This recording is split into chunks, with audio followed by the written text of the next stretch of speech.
Darfall is what you get when you throw Diablo, They Are Billions, and a fantasy novel into a blender. However, instead of a questionable smoothie, you instead end up with a game all about building up your base, leveling up heroes, and fighting all kinds of undead monsters. All of this boils down to a pretty fun game, and I'd like to tell you all about it, but first, I should probably tell you that this video is actually sponsored by Paradox Arc. Darfall launches May 8th, also known as today, and it has a 15% launch discount, so be sure to make the most of that if you're interested in the game. But with that in mind, if you're going to play Darfall, there are 4 things you need to know that make up the 4 pillars of gameplay. Pillar 1 is base building. Upon starting up a survival game, you have your keep and not much else. Like any survival game, the first thing you want to worry about is getting some wood. But rather than doing anything crazy and stupid like punching trees, you instead get someone else to do it for you.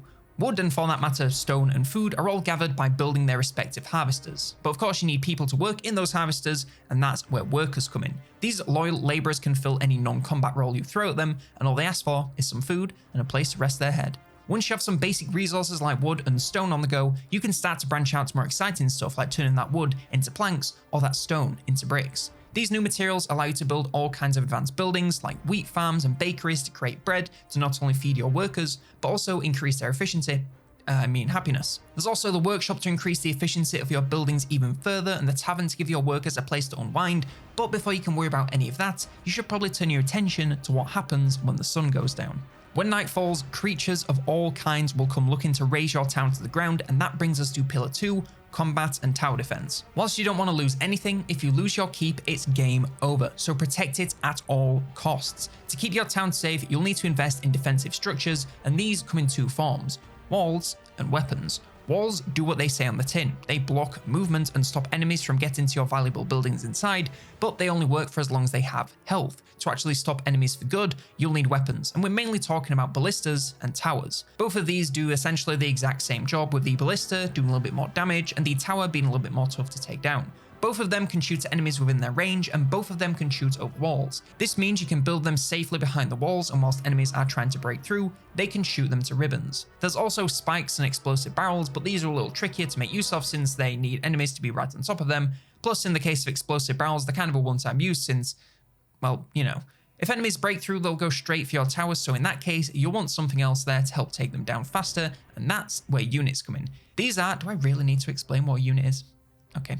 Units are your little dudes who can move around the map and take part in combat. They come in a bunch of shapes and sizes, like guy with stick, guy who uses stick to launch smaller sticks, and a guy with a gun, but no matter what, they all come from the barracks. Depending which you want to use, you'll need an assortment of different equipment, with more advanced units needing more advanced equipment and much more of it. You can also upgrade units to the equivalent units of a higher tier, so spearman to knight, archer to gunman, etc.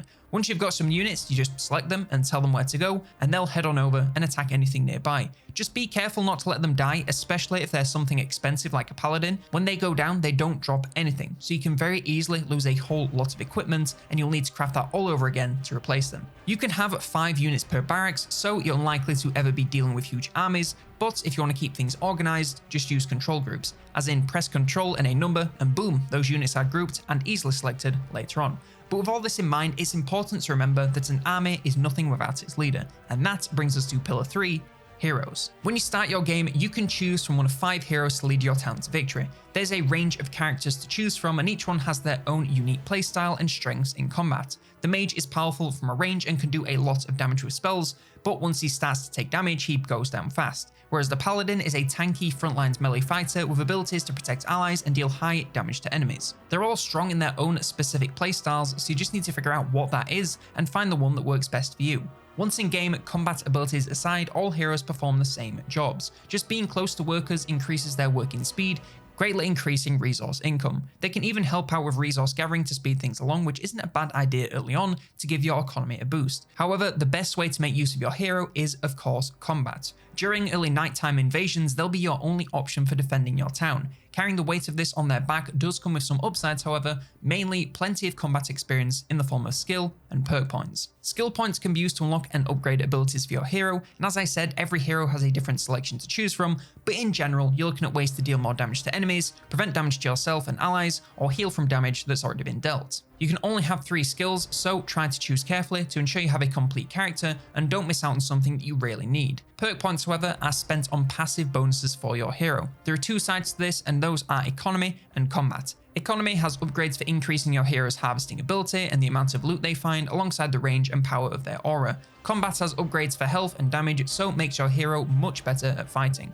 For both points, it really comes down to your hero and what they're being used for, but if you want my best advice, focus on combat. Most of the time during the day, my hero is going out into the map in search of enemies and loot. Then at night, they come back home and end up doing a bunch more battling. So it makes the most sense to upgrade anything that makes them better at that. Also, it's a good idea to pick up Warrior's Wisdom for extra XP from battling as early as you can.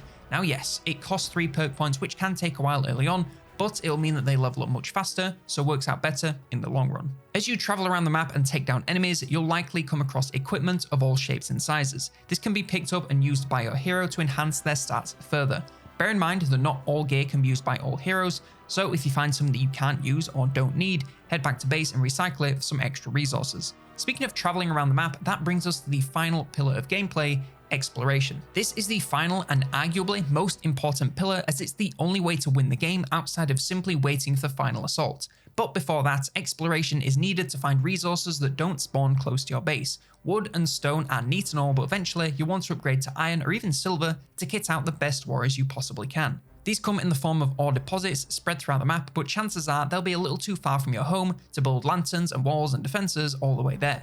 Instead, you should make use of outposts. These allow you to build in a small but non-expandable radius around the main building, meaning you can place them close to distant resources and harvest them that way. These will obviously be easy tags for enemies, so be sure to defend them just like your home base and try to build them early in the day so you have time to make them safe. Alongside harvestable resources like ores, exploring also allows you to harvest non-renewable resources like mana orbs, which are primarily gained from killing enemies and are needed to recruit villagers and warriors. Bones, meats, furs, and other generic loot are also found from killing enemies and animals around the map, so you'll want to send out hunting parties on the regular to keep them coming. You may not need infinite piles of all this, but it never hurts to keep some in stock. You can also come across enemy bases on the map, and these offer a serious challenge with lots of enemies and even fortifications. But if you manage to take them down, you'll be rewarded with all kinds of powerful loot and plenty of XP for your hero. If you really want to push your combat abilities to the max, you can attempt to track down the portals. These are heavily guarded outposts on the far edges of the map, and if you manage to destroy them all, you'll automatically win the game.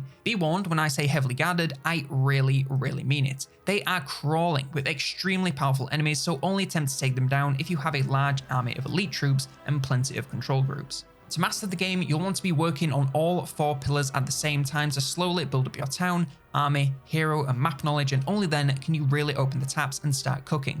There's a whole bunch of maps to unlock and master, so you'll never stop sharpening your skills, and like I said, if you want to check out the game, there's a link in the description, and it really is a fun time. I've mostly talked about the survival mode, but there's also a story-based campaign and even a map editor, so if you run out of official survival maps, you can go ahead and make your own or try other people's. But that's all I have on Darfall. One more time, check out the link in the description. You'll not only be helping out a small indie dev team, you'll also be helping out the channel. So we both appreciate it. Let me know in the comments below what you think of Darfall, and if you're going to check it out, like, subscribe, and if you want more fantasy gaming content, then check out this video all about how to play the greenskins in Warhammer 3.